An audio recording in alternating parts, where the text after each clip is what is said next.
Actually, Igor, I'm going to start with you. Give us the perspective from Moscow. I don't think that I'm authorized to speak on behalf of Moscow. But I think progressive Moscow would love Ukraine to flourish, and I'm absolutely sure it will, because this is the country with 45 million industrial, very hard-working people. And even in the Soviet Union, when I was crossing by the railway, the border of Ukraine, you immediately see how tidy, how clean, how well brought up those people were. Anyway, long story short, I wish them well, but of course we're in a very difficult situation. I'm heartened by the statements and very thoughtful declarations by Mr. Poroshenko. If peace prevails, we have to start a master plan for the economic development of the region, of the continent, and if you wish, of the world, together with Ukraine, which is a very key link in this chain. I would say that we immediately have to start capitalizing on what happened yesterday.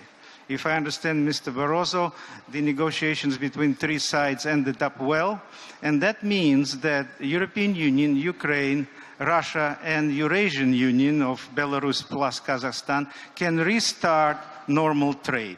If this is so, if DCFTA between Ukraine and the European Union, contemplated by the Electronic Exchange Information Act, which they wanted to conclude, which makes it transparent for the customs authorities of Russia, Belarus, and Kazakhstan, then we start this trilateral dialogue, and that could be the nucleus of what we can do in terms of the development, economic development of the region. We will not deal with the problem without United States contribution and without Chinese one. And if we remember the concept of Lisbon to Vladivostok, with the free trade, free flow of capital, free flow of people and everything else, then we should remind ourselves of the fact that on the border with the Eurasian Union we have China, which declared that it's building up new Silk Way. And I should remind the audience that New Silk Way and its economic belt, even before the crisis, ended up in Crimea. And through Crimea, through Ukraine, to Europe. This is a great, big concept of Chinese. And if we deal with this difficult situation around Ukraine and in Ukraine at the moment, and the first step was made yesterday, I'm very optimistic, I hope it will happen, then Chinese new belt should and could be used, and they earmarked up to $30 billion or something like that to make it happen for the transit of Chinese goods through the territory of Kazakhstan, Russia, Ukraine, and to Europe and back. On the other hand, we saw all of those optimistic declarations, which I hope Eurocommissar would confirm, that there is no impediment and only the encouragement on the European side of the trade with Ukraine and through Ukraine with the Eurasian Union. I understand fully how difficult it is to do, but if we do these two on the bilateral basis, I mean customs union, clear up, and then if we finalize very sensitive and difficult negotiations in the coming weeks, which Mr. Oettinger is conducting between two sides on gas, I mean Ukraine and Russia, and if we end up with the even transitory decision on the gas price and we start business as usual and business as normal this winter, then I think we are in a very good situation to continue our efforts. I can tell Igor, you... Can I stop you just for a sec? I just want to, because you've given us a great overview there of challenges and opportunities. I just want to ask you a very simple question. And I know you don't speak for the Russian government, far from it, but in your opinion, does the Russian government still feel, to this very day, that it has a right to dictate terms to Ukraine when it comes to Ukraine's economic future? I can tell you absolutely frankly that I do not know what is the status quo. But in Russian government, and in Russian hierarchy, in the top echelon, there is a fierce fight, I would say, between progressives and conservatives. You cannot see it because we are not totally open society, but we know it, we feel it, and we know that when yesterday Ulyukayev, I presume it was him, the Minister of the Economy, signed something in Brussels, he's on the progressive side of the equation. I will not enumerate all the people. It's a fight.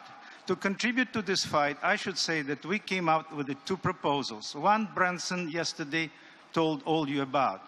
We signed the letter together with him, with some businessmen from Ukraine and with some businessmen from the West, to start investing.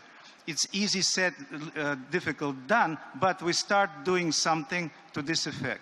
Another initiative, we signed the letter with my counterparts in the United States, Asia, in this case Japan, and Europe, for the Friends of Ukraine Circle. The op-ed in Wall Street Journal will be continued by our effort in Belgrade and other countries. So if by NGO entrepreneurial circles, we will help, and they need help, the progressives in Russia, we probably can make it. If not, then continental rift instead of big Europe. And this is the darkest alternative which I can imagine. You put it well, and you put it frankly. You know, there is a fight still unfolding in Moscow between the progressives and the hawks, if I can call them that. And I understand that we can't know the result, the outcome of that fight, and it hangs over this discussion and all of the discussions about the future of Ukraine, of course. But Commissioner Füle, if I can bring you in, there, and Igor's already referred to it, there is some optimism being heard today and last night as a result of what appears to be a deal which has involved the Ukrainian government, Moscow, and the Commission, a deal to delay the implementation of at least some elements of the free trade agreement to essentially give Ukraine the advantages of access to the EU market, but allowing Ukraine more time to protect itself from some of the consequences of opening its own markets. What interests me, though, about that agreement in the last 24 hours is that Moscow was so very intimately involved in the negotiation, was a party to the negotiation. Is the Commission entirely comfortable with that? You know, Barroso last night made such a thing about how the EU's relationship with Ukraine was always bilateral. It was a principle of sovereignty that should be the case. And now it seems Moscow is back at the table. So what's going on? Let me first say that we have been always optimistic, not only about the trade relationship with Ukraine, but that also having actually a positive impact on our trade relationship and other relationship with Russia.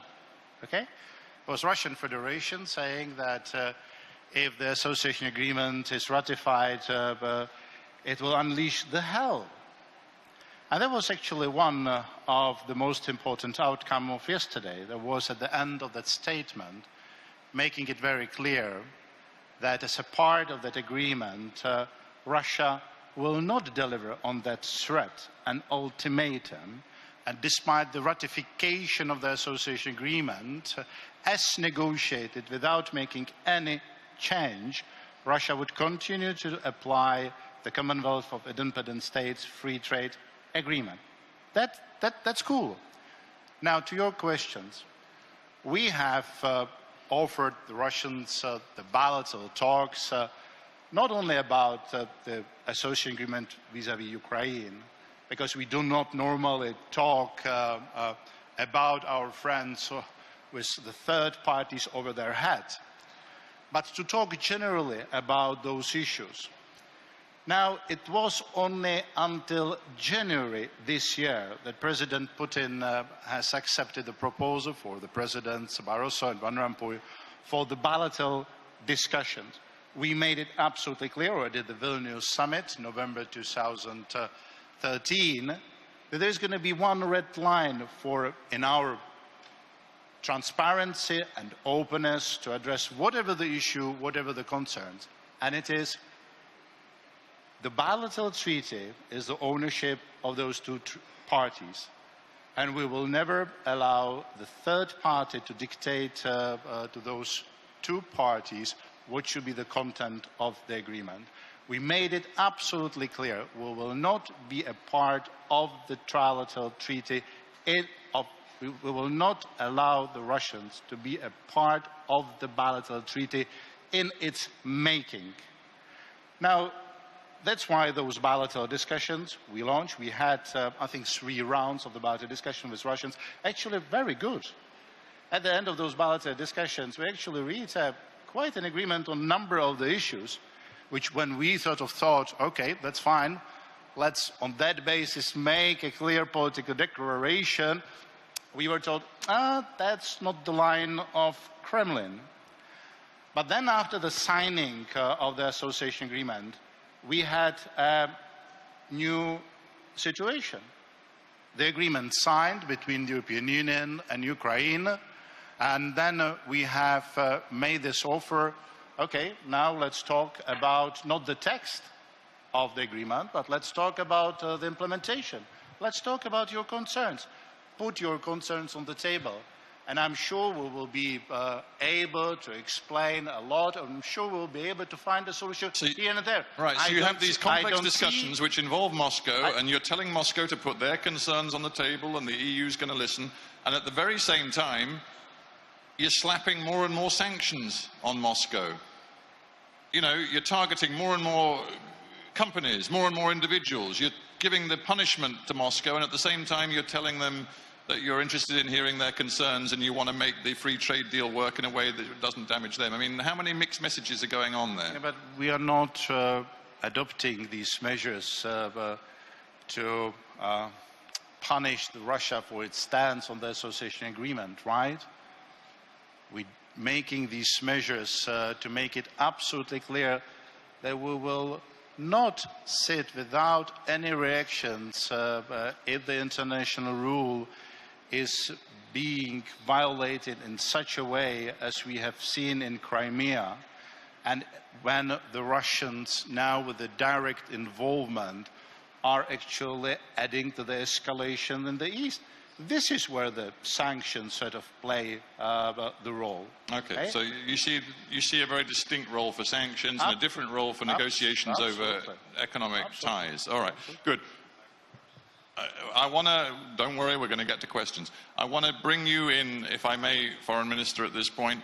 The fundamental question, I suppose, when it comes to this element of our Ukraine discussion is whether it is conceivable to imagine a Ukraine which develops these deepening economic ties with the European Union and can somehow engineer a fruitful, long-term, open economic relationship with Russia. Is it conceivable? Well, the answer is yes, because this point does not have anything to do with economy. It's all purely about politics. Let's cast a look back, 5 years ago. What was, in essence, oversimplifying, our goals? The goal of Ukraine was quite clear: to get the path of European integration through the instrument of the association agreement, to be prepared for the future membership negotiations. It's as clear as that.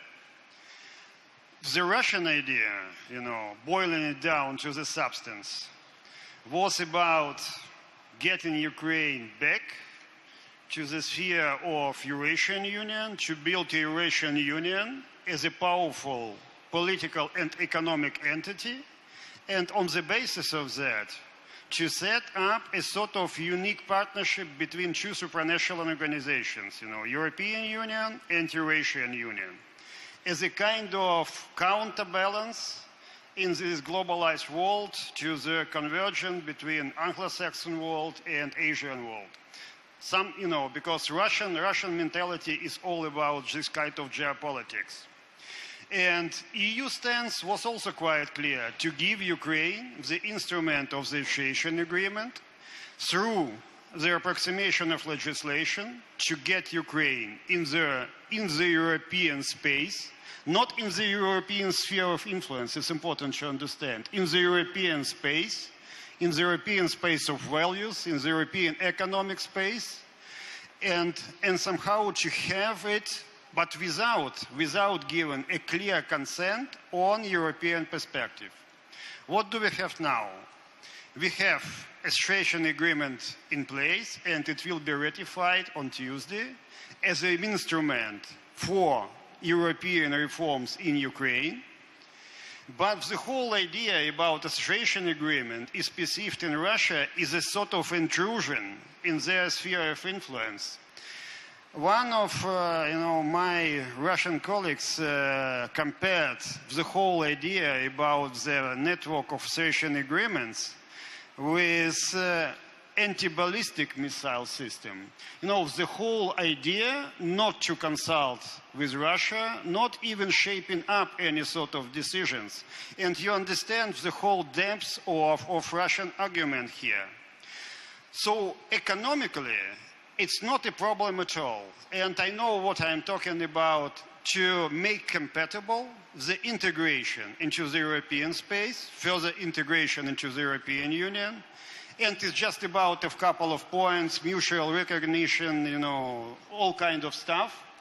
And you need kind of arrangements for European Union and Russia, but it's all technical.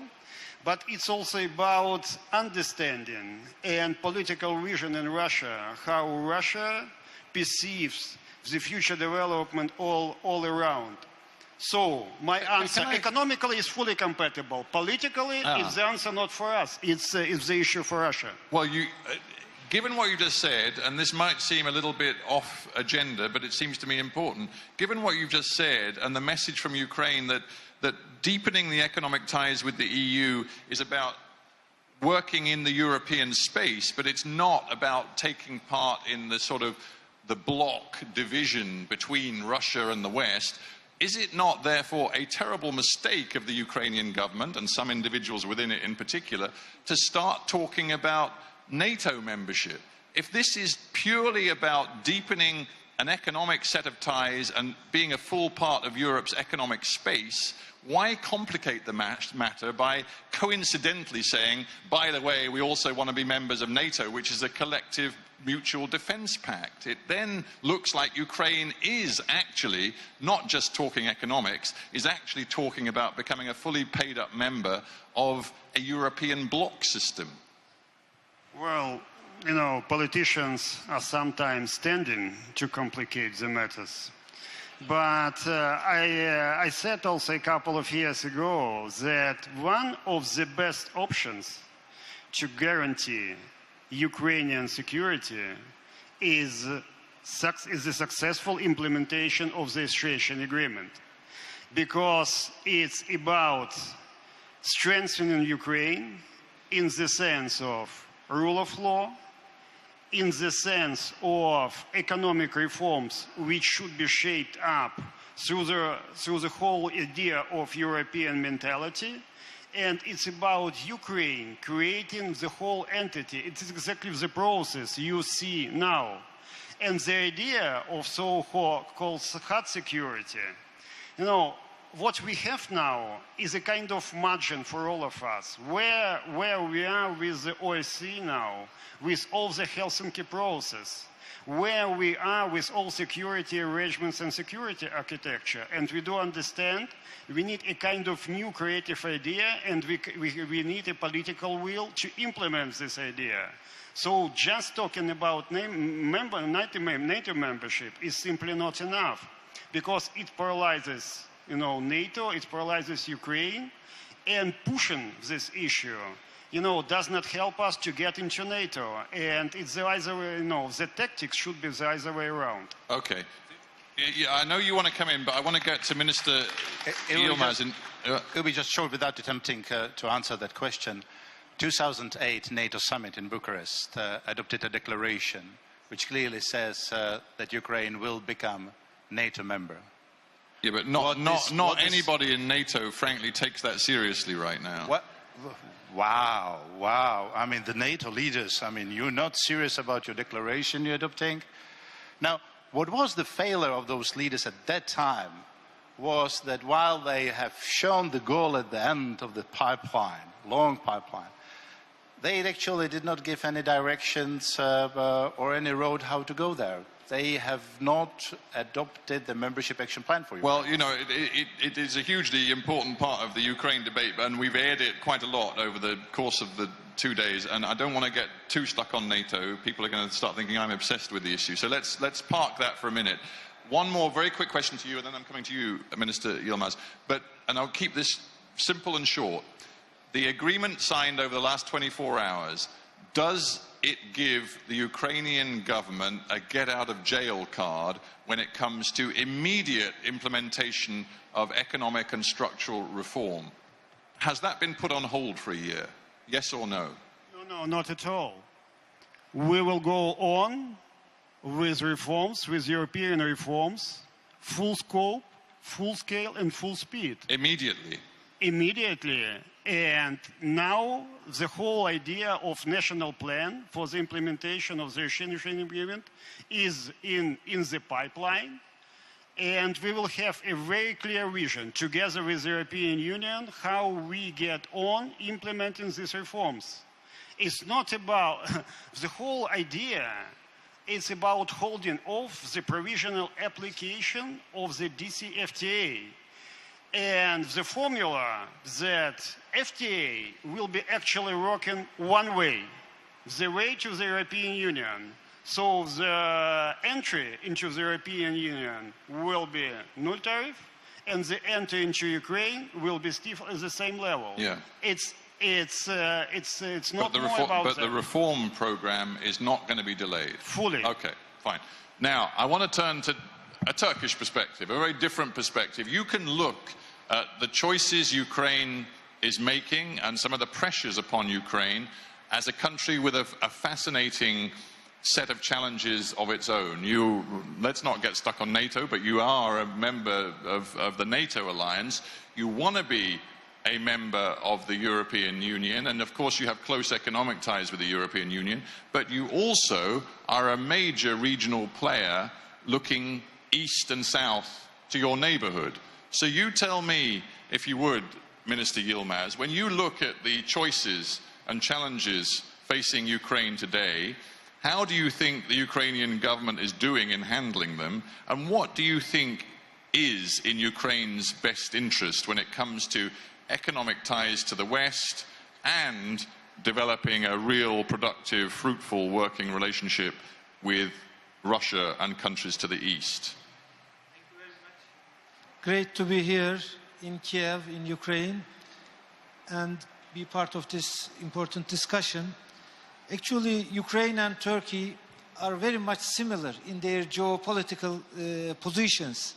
And it is not by chance that we have a strategic partnership between Ukraine and Turkey, because we are so much similar in various dimensions. And that's why I believe Turkish experience is very much relevant to this discussion, and I will speak from this experience. As you have underlined, Turkey has multiple ties, actually. On the one hand, we are a member of NATO, and we have a customs union with the European Union, and we are aspiring to be a member of EU. We are negotiating for membership. And on the other hand, of course, we are trying to diversify our economic ties with Middle East, with North Africa, with Russia, and with Asia, because we are part of wider Eurasia, just like Ukraine. So we don't see actually a fundamental problem between developing economic ties, political ties in different parts of the world. We can be a part of Europe and also have excellent relations in our region. And that is good not only for Turkey and Turkey's neighbors, but it is also good for Europe, indeed. If you have good neighborly relations, good economic relations in your neighborhood, it is also an asset for Europe. It is not just a bilateral asset. So in Turkey's experience, actually, when I look at the last decade, I see a deepening of relationship between Turkey and Europe, but at the same time, a very important development in our relations with Russia, for example. When you look at the tourism, trade, energy ties, in various respects, there are important developments in our economic relations. And that is reinforcing actually our relations with Europe as well. So I don't see any fundamental problem or challenge between our economic relations between Europe and Turkey and Russia or any other neighboring country. But nobody is forcing you to choose in a way that many would say Russia has attempted to force Ukraine into a either-or choice. I think this either-or choice is not, I mean, when you look at the long term, I believe it is also in the Russia's best interest to have a Ukraine with multiple relations. And when you look at long-term relations between Europe and Russia, Ukraine may be a very important asset for this connection, actually, for this link between Europe and Russia. I mean, due to this unfortunate, of course, illegal annexation of Crimea, we may be more under the shadow of the current political atmosphere in discussing these issues. But I do believe that when we have a long-term perspective and when we consider, of course, in an inclusive way, not just considering concerns of one party, but taking into account all different perspectives, it is in the interest of all parties, actually, to develop these relations. Just a thought for you. You know, if you were having a bilateral private discussion with Minister Klimkin here, I wonder whether you might say to him, you know what, Minister, be careful about believing everything that you hear from Brussels and the EU, because frankly, they're very big on the rhetoric and they make so many promises, but we know in Turkey they don't always deliver. Europe is difficult, of course, but it doesn't reduce the value of Europe, of course. It would after a while. Yeah. I mean, there are people in your government and certainly in your country who, forgive my agricultural English, but are getting mighty pissed off with the European Union. I do believe that Europe has to be more flexible, actually, in certain situations and be realistic about how can a country change, reform itself under some concrete circumstances, but also, of course, work with this country to achieve these reforms. But after all, the success of the reforms depend on the ownership of the country and the people, because European Union is about changing yourself, actually. Yeah. And if you believe in the benefit of changing yourself, then it will work. But otherwise, you will have a very difficult relationship with EU. Well, you're not the Minister of Foreign Affairs, but you're a born diplomat, because you put that so delicately, so good for you for that. I'm going to interrupt the panel for just a second, because obviously I'm going to open it up to your comments and questions in just a moment, but we've got Elmar Brok, who many of you will know, long-serving and highly influential member of the European Parliament, and actually chair of the Committee on Foreign Affairs, who Elmar is a very regular visitor to the Alter European strategy. I know he wants to just make a few remarks before he has to dash off, because he's got to leave us very shortly. So Elmar, I'm going to invite you to get a microphone and just give us your perspective on this now, before you actually have to leave. So you go ahead. Can we make sure Elmar's microphone is on? Oh, there we go. What would be a parliament without a commission? Thank you very much for the opportunity, but I have in 15 minutes a meeting with President Poroshenko, and therefore I would like to be there. You mean that's more important than us? That's No, I try to do both. First of all, I would like to say that the Foreign Affairs Committee proposed to the plenary the ratification of the agreement by 49 to 8 votes, which I think in a fast-track procedure we never had used before in the European Parliament. And this, I think, is an incredible result and shows our seriousness of the European perspective of Ukraine. Secondly, I'm very happy about one result, especially one result of the negotiations yesterday. There were wishes to change the agreement. This agreement will not change in one comma.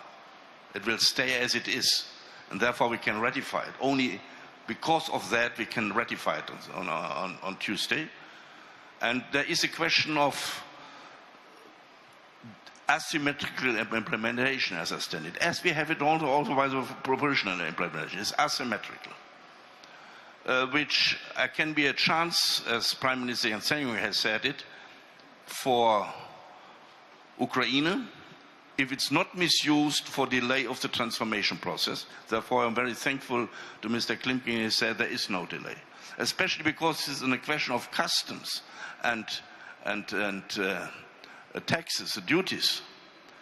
You have now the real time to do very fast now the proper legislation on that, what you need because of this Israeli agreement, that you have no budget problems at the end of that day.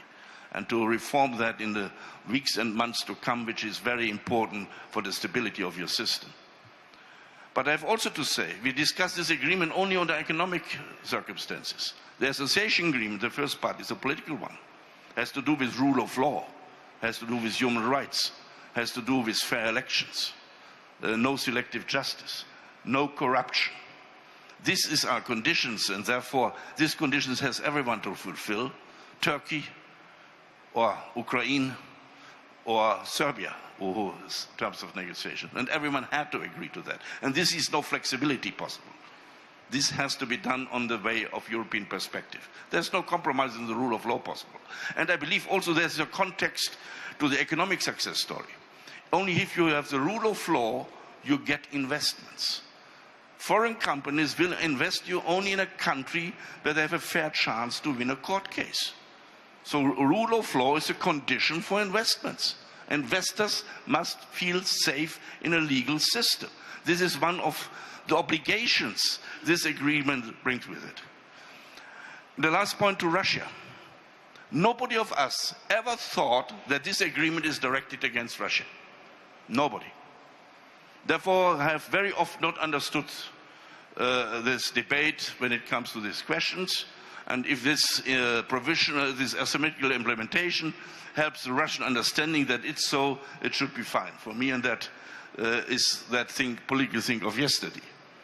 And it must be very clear that we want to have strong relations with Russia as European Union. We want to have a successful relationship with Ukraine and Russia. We want to start again the partnership agreement negotiations with Russia, to go to the modernization program with Russia. All that is our program. But that is a Russian decision. So long, and that has nothing to do with this agreement, so long you violate international law, go use your forces to another country, you get sanctions. We have decided that it's not a question of a military solution, go with weapons into that. And this NATO debate in these circumstances is also not helpful. But it's very clear that Russia must know that the fulfillment of these agreements of yesterday of both sides is not a reason to give up sanctions so long the other political question, including weapons and soldiers from one country in another country. That is two totally different stories. And I hope that Russia understands that our goodwill is there, but on the other side, it's very clear that in our opinion, as the chairman of the German Association of Industries has said, we do not like sanctions, but international law is more important than business. That is our line, how we deal with that. So to be clear about that, Elmar, are you saying that there'll be no rollback of sanctions, whatever positive noises might be made over specific discussions as of yesterday, there'll be no rollback of EU sanctions as long as Russia's annexation of Crimea is maintained? Leave aside eastern Ukraine. Are you saying that as long as the annexation of Crimea stands, there will be no rollback of EU sanctions? That it's an overall question where we have step by step to do something. And this is a question that Ukraine gets control over the borders in East Ukraine, that the military is taken out, that is not going to a frozen conflict in eastern Ukraine. And that is also the question of Ukraine itself, how it judges this. That is also, the sanction can go step by step back as Russia step by step fulfills these conditions. Okay. Well, I thank you very much for the contribution. Given what Elmar's just been saying, I think it's important to just, and thank you, Elmar, and good luck with the meeting. I hope it's as interesting as this panel. Igor, I need to understand this because I'm an outsider and I don't really understand it. And I think it will help us make sense of this entire discussion. Why did Vladimir Putin completely change his mind in the course of the last few years about whether or not Russia was willing to see Ukraine develop this close relationship with the European Union? He appeared to be willing. He was on the record as being willing. Russian officials even talked about living with the Ukraine inside the EU as a full member. And now Russia is not willing at all. Why the fundamental change? First, the question, how much time you give me? No, a minute and a half maximum, because then everybody else wants to have a go. Remark number one, it has nothing to do with Ukraine.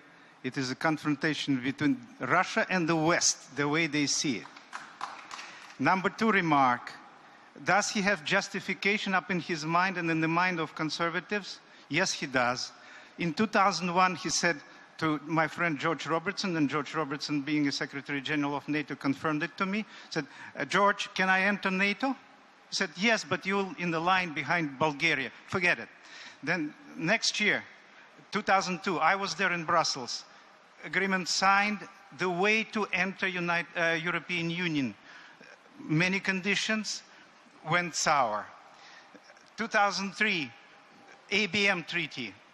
2004, I take Lourdes base, which watches the whole of the United States. I expect something as non-advancement of NATO infrastructure towards Russia. Forget it.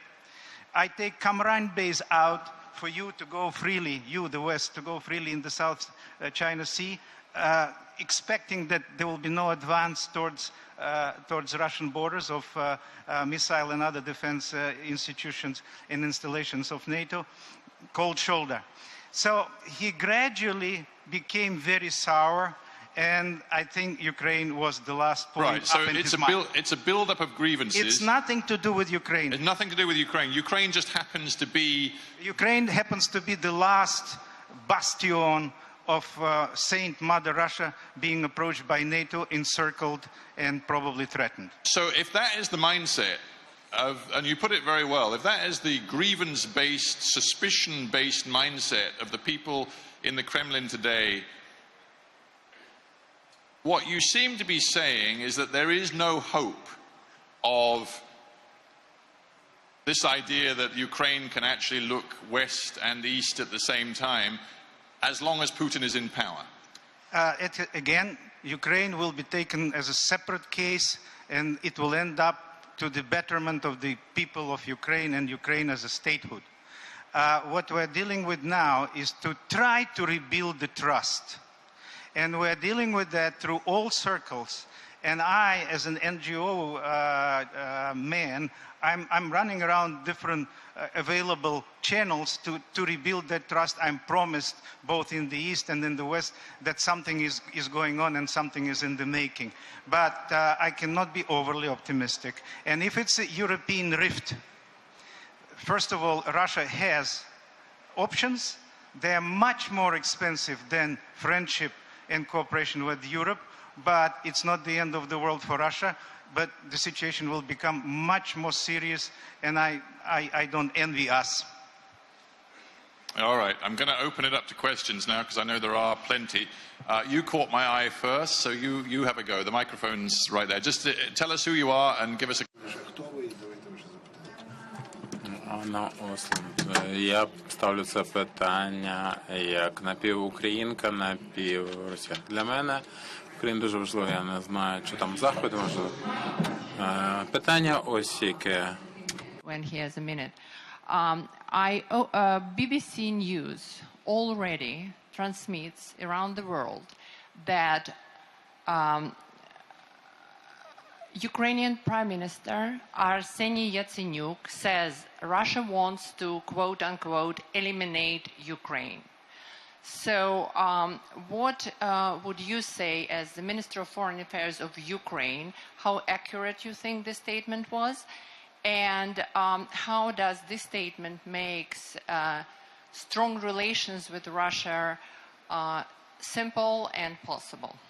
Yeah, you weren't here, Foreign Minister, but I had a session with Prime Minister Yatsenyuk this morning, and as we've just heard, his language could not have been clearer about Putin's agenda. And how, if he and his government really believe that, how can there be any attempt to build relationships with Moscow at the same time as developing your relationships with the European Union? Well, I would say the same point, but in a slightly different way.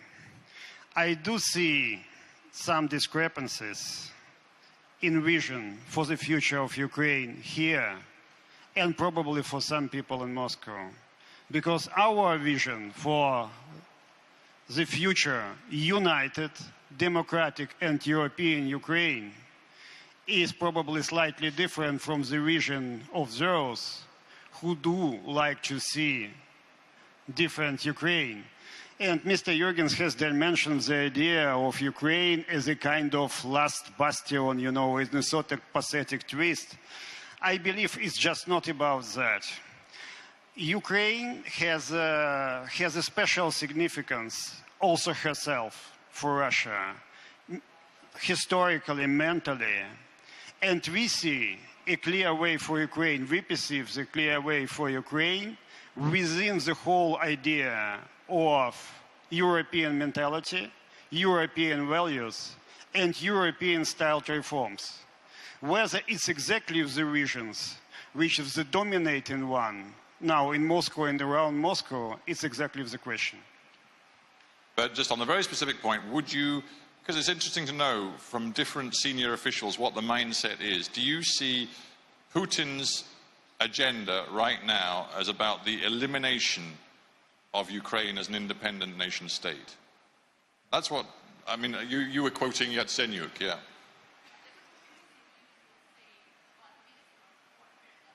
Well, let's see. You know, my point, it's still about transforming.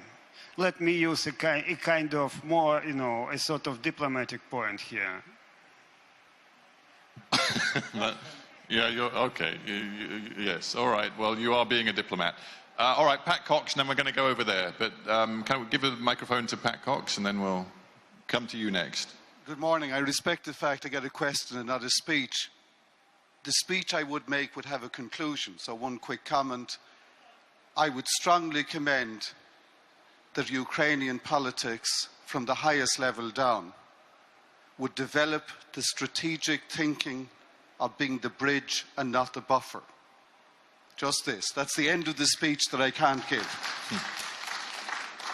My question, yesterday, Štefan, we had a very interesting debate with Joschka Fischer and Niall Ferguson, among others, who raised questions about the need for a more strategic thinking approach by EU. Looking back on the past several years, and you've had a strong leadership role in the enlargement and partnership space, what strategic advice would you give to the incoming Commission as good lessons to learn about shaping relations in the future? I think I would start with it's good to have the ambitious and consensual policy on the Eastern Partnership countries, but it should not end on their borders. You need to have the ambitious and consensual policy also on Russia. My second point would be, and I spoke about it on Thursday, the European house is broken. It needs to be rebuilt by all of us, not excluding anyone. And I think the time has come for us not to hide behind these slogans like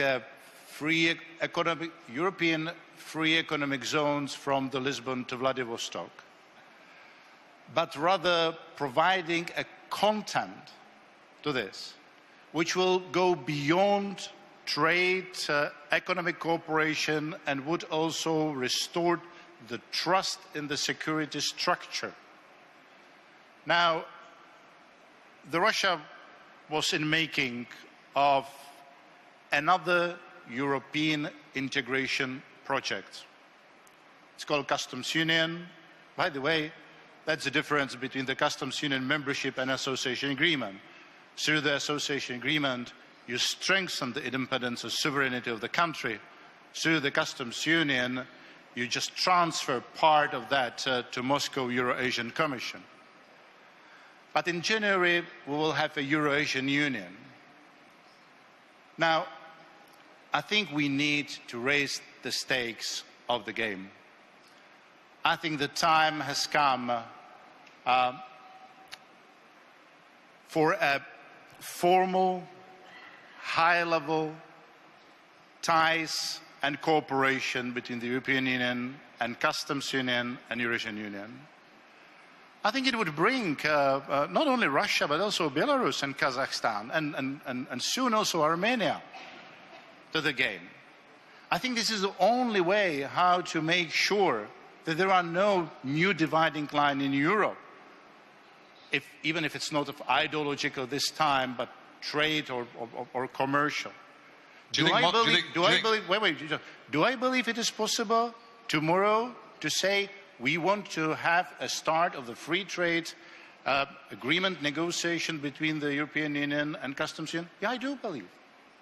And I think the time has come for the European Union leaders to put not only the pieces of this mosaic, like we did yesterday in Brussels, but the whole picture, that we again believe in this European house to protect all of us and not only some. Okay, well, that's a strong and very interesting point. I'm going to try and squeeze two more in and then we're out of time. Yeah, you, sir, and then give us your question, sir. You're standing up, and then we'll go straight to you. We'll get two at once. Олексій Гарань, Києво-Могилянська академія. Alexei Garan, Kyiv-Mohyla Academy. I have a question to Mr. Klimkin. In Moldova, the European Union and Russia put at the same time all the Moldovan government and the Transnistrian representatives, and that legitimized the Transnistria, and the conflict was frozen. One of the parts of the agreements in Minsk was local elections in the occupied territories. Can we have elections in the territories taken by the Russian army and controlled by the militants? There won't be any election. This will be just a nice way to legitimize them and to freeze the conflict, to have a frozen conflict. Maybe we should recognize them as temporarily occupied. That will be honest and clear. Thank you. Slightly off the point of this discussion, but as we've asked the question, we better get a quick answer. Yeah. Yeah, go on then. Mr. Klimkin, go on. Yes, firstly, the whole issue of Transnistria as a frozen conflict was not just through the format of consultations around Transnistria. It's a sort of completely different development here. Secondly, my point about not letting Donbass to be transformed in a sort of frozen conflict, it's exactly through the political inclusive process there, through local elections, through legally electing the real representative of Donbass. If we compare the whole situation there, and I hate, comparing with other conflicts like Abkhazia, Chechnya, the whole idea of putting aside elections was one of the preconditions for creating the frozen conflict there. So elections, local elections, are absolutely key as a precondition for not letting, not to slide the whole situation into a kind of frozen conflict. And it's not in any way the idea of recognizing so-called Donetsk and Lugansk, people republics there, and in the sense of recognizing them as temporarily occupied. Occupied by whom? By Donetsk and Lugansk. By Russia, you should go to. In a kind of unilateral stance, fine, but you should go formally to the Security Council, where Russia sits as one partner and saying it's, temporarily occupied by Russia, and saying that Russian troops are there. So it's also tricky about the process, and this is also tricky legally. The whole idea about not letting the situation to become a frozen conflict. Because Donetsk and Lugansk is different from other conflicts that I'm playing now. Okay, let's try and. I mean, obviously it's hugely important, but it's not quite the theme that we've been working away at in this discussion. So let's move on. We've got time for one more, possibly two, but one more question. And then I'm afraid we're going to have to end. But you, sir, have been very patient, so go on. Yes, indeed. My name's Charles Tannock. I'm a member of the Foreign Affairs Committee, a British Conservative. And we voted early this week, for the accelerated procedure. And Elmar Brok mentioned the voting figure 49-9. It's often said you know somebody by the kind of friends they keep. And the 9 votes who voted against, just for your interest, were the fascists and the communists in the European Parliament. So you know what kind of friends Mr. Putin keeps in the European Parliament. But I have 2 questions. One is for the Turkish minister.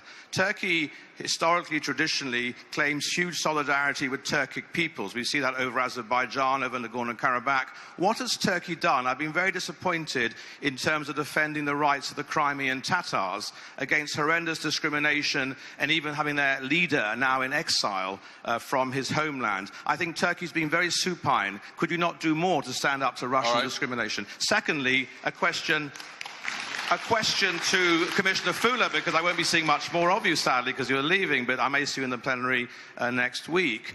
On the issue of the FTA going through rapidly, I am concerned about the issue, how are you going to police goods manufactured in Crimea or in Russian-occupied territories against evasion and filtering them through Russia and being re-exported to European markets? That's a key question, because country of origin and provenance needs to be policed very carefully. Well, they're both very specific questions. I thank you for that. We're going to have to deal with them very briefly, because we're way over time already. So, if you would, Minister Yılmaz, supine. Turkey has been supine and failed to speak out and defend the interests of Muslim minorities in Crimea. Not at all. Actually, Turkey has good relations with all parties, with Ukraine, with Russia. Of course, we are part of customs union and negotiating with EU. So Turkey has this specific situation which is open to all parties. And we are very sensitive, of course, about the Tatar minority in Crimea. We clearly don't recognize illegal and illegitimate annexation of Crimea, and we are ready to do everything for peaceful diplomatic solution of this problem. So Turkey's position is very clear, and just recently we have been part of NATO declaration for this, of course, events to be very clear. So, but it is also important that we should keep channels open. Actually, we shouldn't force all actors to be monolithic and to be similar to each other in such complex situations. We should keep our unique positions to help the process go forward and find a peaceful solution to this problem. Right, but I mean, there is a danger sometimes that when red lines are so blatantly crossed and yet you still say, you know what, we have to keep channels open, we have to build bridges, it sounds a bit like appeasement. Not at all, not at all. Actually, we are not at that stage, actually. We have to see the process and see the developments. It is well, if you're a Tatar living in Crimea, to take very tough position at the very beginning of some processes. And Turkey, as I said, is very clear about the situation. We are for the unity, territorial integrity of Ukraine. We have clearly this position, but of course we have a different situation compared to some other allies in this geopolitical situation. Understood. I do understand that. Now, very quickly and finally then, the specific point about how worried are you about monitoring and keeping track of and avoiding problems arising from the production of goods in those parts of Crimea and East Ukraine which are currently beyond the Ukrainian government's control? First, on the basis of what our Turkish colleague said, I'm going to raise an initiative to organize some international conference to underline the plight of the Crimean Tatars. On the basis of what you said, I see that I'm going to have a support from Turkey, number one. Number two, the products from the Crimea could actually reach the European Union, but only on the understanding and on the basis, on the condition that are being certified by Ukrainian authorities. And we already putting together, both within the European Union and between the EU and Ukraine, the system that no product could go around this system. And the third point, as my last words during this panel, Pavlo said the reforms are going to continue. This is very important. 1 hour ago, there was a meeting between President Barroso and Prime Minister Yatsenyuk. We have addressed this issue. There has been a very clear understanding on the following point. Despite the fact that part of the association agreement provision application is going to be postponed, we will, number one, go ahead with the creation of the whole structure needed for the implementation of association agreement, and we will start our work within that structure.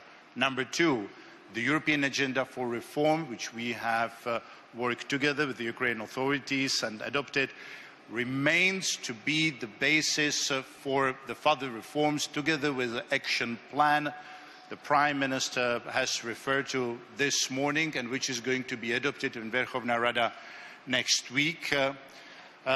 Another point, the donors conference, we are planning for the end of this year to focus both on the association agreement implementation and reconstruction and rehabilitation of the east of Ukraine goes ahead as planned. Support group on Ukraine, which we have formed in the Commission, is going to work based on its original mandate, no change there. And the coordination mechanism, and this is the last point, coordination mechanism to coordinate both the association agreement implementation and also assistance to the east of Ukraine is going to be finalized soon, and it's going to work. Okay, Thank so you. the wheels are turning in that whole EU-Ukraine relationship. I suppose the question for us to watch over the next year is what happens to the Ukraine-Russia relationship in these trade and economic terms, apart from anything else. No doubt that to be revisited this time next year. But right now, I do have to thank the panel very much.